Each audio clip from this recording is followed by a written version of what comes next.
It's me again. Back with another video here.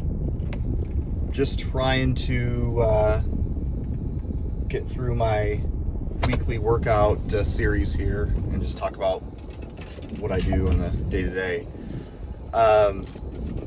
So anyway, I just got done with my workout. I hit legs today. It's a good workout. I did a hack squat machine for my quads. I did a leg extend or leg curl, reverse leg curl for my hamstrings. I like to do the one where you lay down your front and you curl back. That one hits the hamstrings a lot better, I feel like, than the seated one. And did calf raises.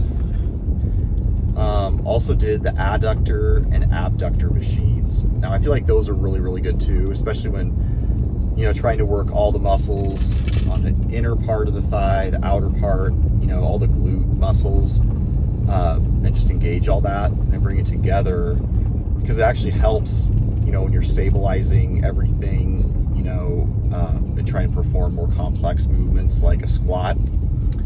I just did a hack squat today.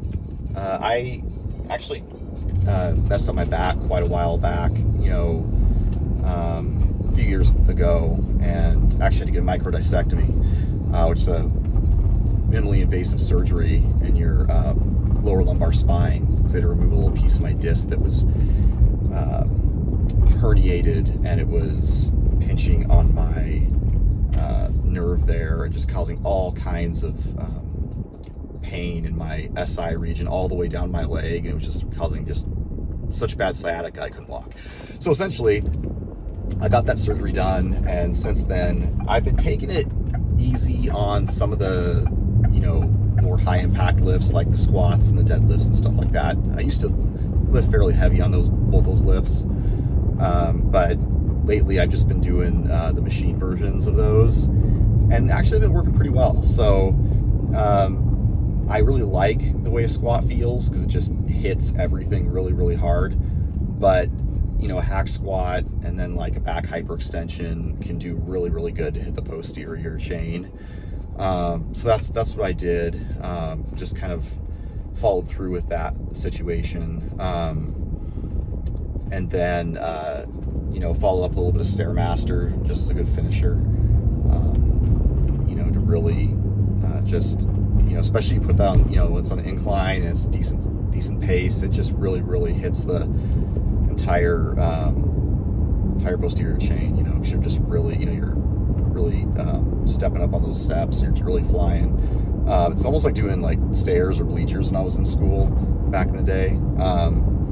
So yeah, that's basically what I did. I tried a different pre-workout today, also, so kind of wanted to update people on that. I tried Woke AF, and actually I really liked it. It was pretty good. It's much different than Gorilla Mode. It's not really a clinically dosed pre-workout, I wouldn't say. You know, scoop size is pretty small. That's typically what you get out of a high stims pre-workout, as opposed to a clinically dosed non or low stim pre-workout. Not that Gorilla Mode is low stim. I mean, it's like, you know, 2 scoops or 400 milligrams of caffeine, but there's not really other stimulants in there, like on top of the caffeine like you get with Woke AF. So I'm just curious to see how this is going to work. You know, all I know is it really hit hard for me. Like the 333 milligrams of caffeine on the Woke AF with a one, you know, smaller scoop, for whatever reason, hit me harder than 400 milligrams of caffeine does with Gorilla Mode. Now, Gorilla Mode does give me pretty good sustained energy when in the gym, and it does, you know, give me good workouts. It's one of my favorites, you know, but this one, the way it hits is pretty good. You get a good thermogenic effect. I think that this would be a good pre-workout just for overall lifting, whether or not you are bulking, cutting, just trying to stay fitter in the gym, whatever. I think that Woke AF can help satisfy any of those goals, where I feel like Gorilla Mode's a little bit more of a bulking style supplement, mainly because it's got like the creatine, it's got the glycerol, it's got all that stuff. So when you take it, you're going to get a little bit of, I feel like a little bit of bloat, because all those ingredients are going to pull a lot of water into your muscles. You're going to feel it in your stomach. You're going to drink a lot of water just because you take glycerol and creatine and citrulline, all that. I mean, that's a lot in gorilla mode that you got to shuttle to the muscles. So you really got to drink a lot of water with that stuff. Not that you shouldn't drink a lot of water anyway, but with that especially, I think you should. You know, Woke AF is more of just a standard pre-workout. You know, drink a standard amount of water. Obviously, you still want to stay really hydrated, but it's not. I don't feel like it's got as many pump products as the gorilla mode. So yeah, it's, you know, overall it's a good pre-workout. And yeah, I've rounded out my workout this week on, you know, just the different things I've done. I've done a push day, a pull day, and a leg day.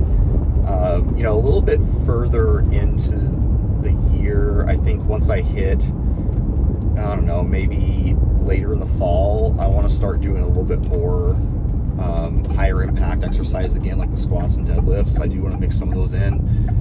Maybe not necessarily like, you know, 400 pounds like I used to do, but like, you know, at least do a moderate weight on them and just see how that feels. See if it, you know, bothers me at all, or if it's, you know, feeling pretty good.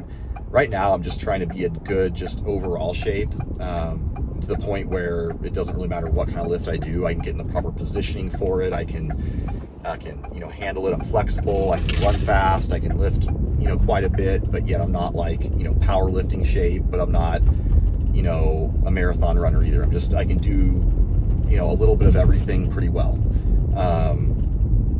So that's kind of what I like to strive for, especially in my 40s, just because, you know, I feel like I've beaten my body up quite a bit in my, you know, teens, 20s, and 30s, just all the working out I've done. You know, I used to play a lot of sports, and I also rode dirt bikes. You know, I did lots of stuff, you know, cliff jumping and, you know, just all kinds of things, snowboarding.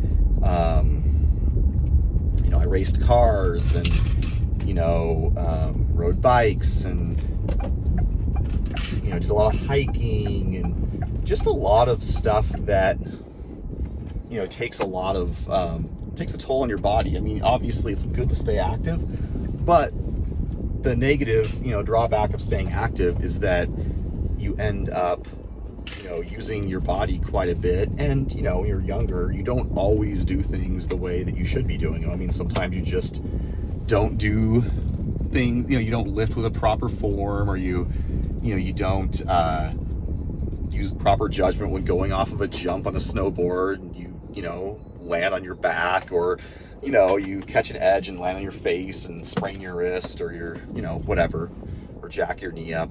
But, you know, that's just all fun and games. I mean, it's better off to do that than to just sit around on the couch and do nothing, right? So you just kind of have to take your risks where, you know, prioritize your risk. Don't be overly risky, but don't be, you know, so risky that you end up breaking an arm every week or something, and then, you know, you literally can't even walk by the time you're 30. So anyway, that's my 2 cents there. But anyway, it's been a good week, been a good time to jump on the web here and just start my channel and get things moving. And yeah, I look forward to growing this thing and just get to know people and what their goals are, and just what kind of content people want to see. So anyways, take care everyone, and talk to you soon. Peace.